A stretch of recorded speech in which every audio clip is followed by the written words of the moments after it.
हाल ही में दिसंबर 2025 में कुछ ऐसे दस्तावेज सामने आए जिन्होंने सच में पूरी दुनिया में तहलका मचा दिया। ये जेफरी एप्स्टीन की फाइल्स हैं। इन फाइलों ने दुनिया के कुछ सबसे ताकतवर, अमीर और प्रभावशाली लोगों के एक ऐसे डार्क नेटवर्क का पर्दाफाश किया है जिसकी शायद किसी आम इंसान ने कभी कल्पना भी नहीं की होगी। आज के इस विश्लेषण में हम सीधे सोर्स मटेरियल से निकले तथ्यों के आधार पर इस पूरे मामले की गहराई में उतरेंगे और समझेंगे कि आखिर सच क्या है। जरा सोचिए, जो जानकारी बाहर आई है उसे लेकर खुद सोर्स का ये डराने वाला बयान है कि ये सच का 1% भी नहीं है। मतलब जो खुलासे हुए हैं, जो नाम सामने आए हैं, वो तो बस समंदर की सतह जैसे हैं। असली राज और इस पूरे नेटवर्क के पीछे काम करने वाले असली चेहरे तो अभी भी दुनिया की नजरों से बहुत बहुत दूर हैं। तो चलिए बिना वक्त गंवाए इस पूरे मुद्दे के इन 6 मुख्य हिस्सों पर एक नजर डालते हैं। पहला, एप्स्टीन फाइल्स का खुलासा। दूसरा, एक टीचर से अरबपति तक का सफर।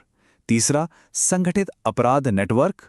चौथा, 2006 की वो कुख्यात स्वीट हार्ट डील। पांचवा, इलीट कनेक्शंस। और आखिर में पतन और बाकी बचे रहस्य। तो शुरुआत करते हैं पहले हिस्से से, एप्स्टीन फाइल्स का खुलासा, एक मिडिल क्लास अरबपति की पहेली।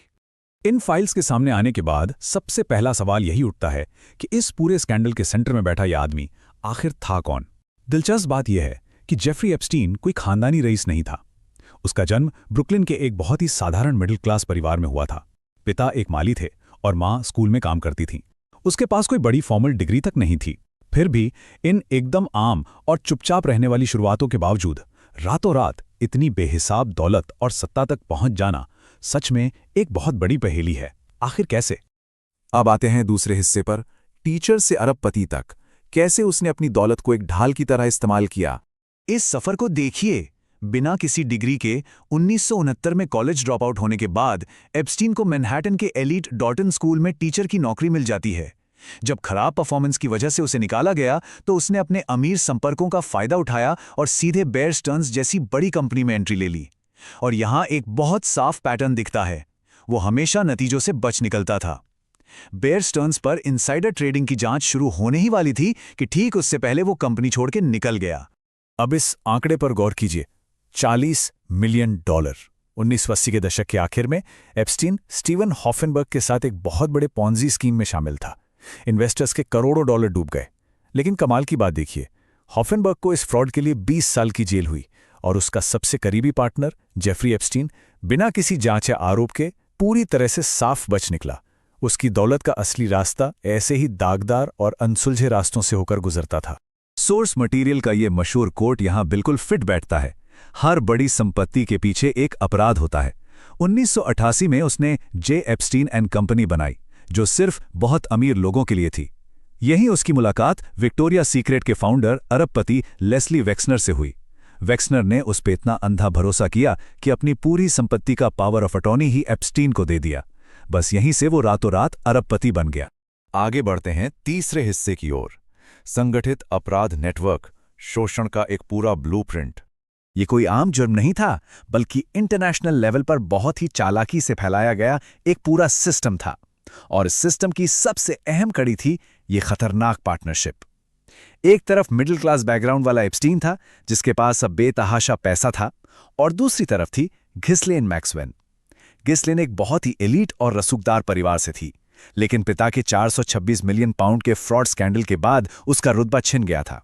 उसे पैसे चाहिए थे और एप्स्टीन को दुनिया के सबसे एलीट लोगों के नेटवर्क तक पहुंच। दोनों ने मिलकर एक दूसरे की कमियों को पूरा किया। इन दोनों ने जो खौफनाक सिस्टम बनाया वो कुछ इस तरह काम करता था। घिस्लेन एक एचआर की तरह काम करती थी। कम उम्र की वल्नरेबल लड़कियों को नौकरी या वेलनेस थेरेपी का लालच देकर बुलाया जाता। उन्हें अनट्रेसेबल कैश में पैसे दिए जाते ताकि कोई रिकॉर्ड ना रहे। और सबसे डरावनी बात, उन्हें और लड़कियों को फंसाकर लाने के लिए इंसेंटिव दिए जाते थे, एक तरह की पिरामिड स्कीम। बाद में इनमें से कुछ को एप्स्टीन के प्राइवेट जेट से उसके एकदम अलग थलग आइलैंड लिटिल सेंट जेम्स ले जाया जाता था। अब देखते हैं चौथा हिस्सा, 2006 की स्वीट हार्ट डील, जहां न्याय पूरी तरह से फेल हो गया।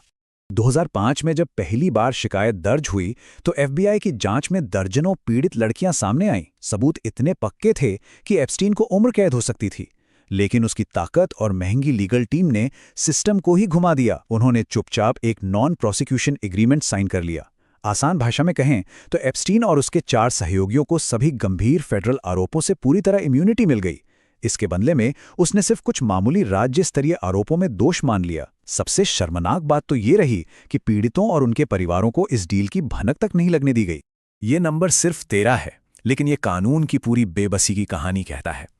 इतने गंभीर मुकदमों के बावजूद एप्स्टीन को सिर्फ 18 महीने की सजा मिली, जिसमें से उसने महज 13 महीने काटे। और वो भी कोई आम जेल नहीं, उसे एक ऐसा लग्जरी सेल दिया गया था जो शायद ही कभी लॉक होता था।